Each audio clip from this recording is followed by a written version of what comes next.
welcome to the deconstruction of Asylum from my album Venom in a Picture. This song was one of the first songs I wrote on the album. I wrote it in Sydney, in Ultimo. I lived in a really weird house with a really good friend, and I discovered about 6 months into our lease that there was a crappy little basement where if you just pushed this weird hobbit door ajar in our kitchen, there was a whole basement waiting to be claimed as a studio. So that's what I did. It was an absolute shithole. There were dead rats. It would flood with any rain, so everything had to be elevated. And if you touched the walls, they would crumble, which was quite nice. So for me, I was just stoked. I was like 21 and couldn't believe I'd found a place to write and record music in the middle of Sydney without having to pay more than the rent. So I wrote a lot of music in that basement, and this song, Asylum, is actually about that space. I think it is about how much time I was spending in there, in a room with no windows, no ventilation, it being really dark and lamplit and feeling like a Game of Thrones sort of medieval dungeon, and me kind of glorifying that. I think at the time, I quite liked it. It's like, look at my sacrifice for my art, as a lot of people in their early 20s do. Not to, I guess, ridicule that approach that I took 10 years or so ago.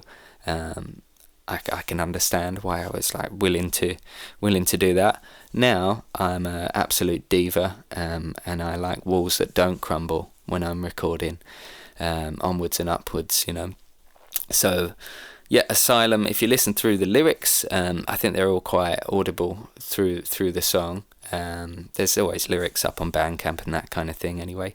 They are very much about that, just losing it a bit basically by being in a basement by yourself, trying to make something good, trying to make it count. It's the song's in 6/8, which is affectionately known as a glitter beat, which is that kind of chugging. I mean, it's not really known as a glitter beat anymore, I don't think. I haven't heard someone else say that term in a while, for reasons that maybe are worth Googling. But yeah, a glitter beat is kind of that familiar which Gary Glitter used initially. I mean, I'm sure there was someone before him, but before Gaz. T-Rex used it an awful lot. Deep Purple used it a lot, so we're talking 70s era. And Kanye used it in Black Skinhead. That's probably one of the more recent, more familiar and excellent uses of the glitter beat. I love the glitter beat. I think everyone immediately does. That's what's so captivating about it. I mean, when you think about Black Skinhead being, for the most part, just percussion and vocals, that's the power of the glitter.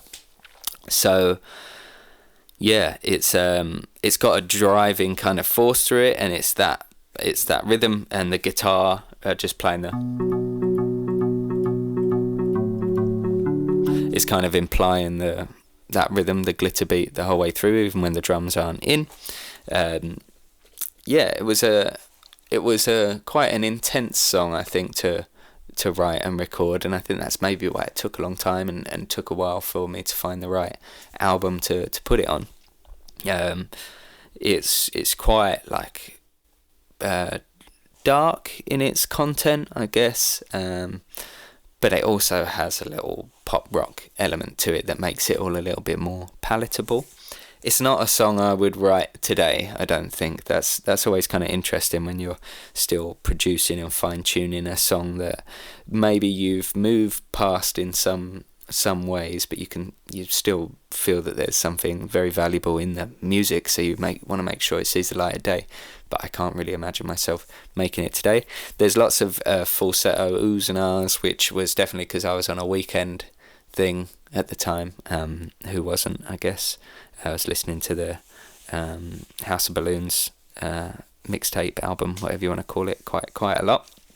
He is quite fond of a falsetto ooh and ah, Abel.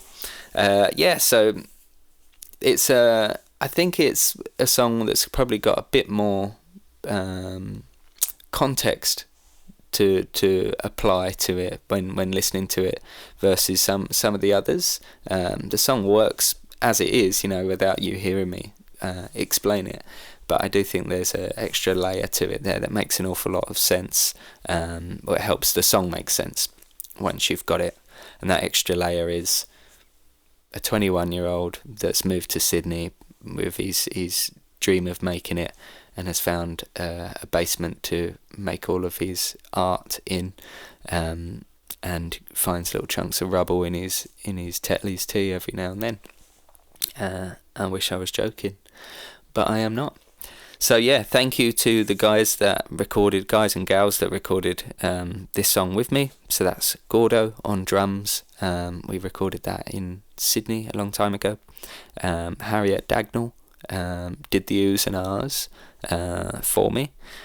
And I'm sure there's more personnel on this song, but for the time being, they're the only ones I can think of. So yeah, that is Asylum. Track 6 from Venom in a Picture. Go and listen to the song, listen to the album, tell me what you think. Unless you think it's shit, then keep your thoughts to yourself.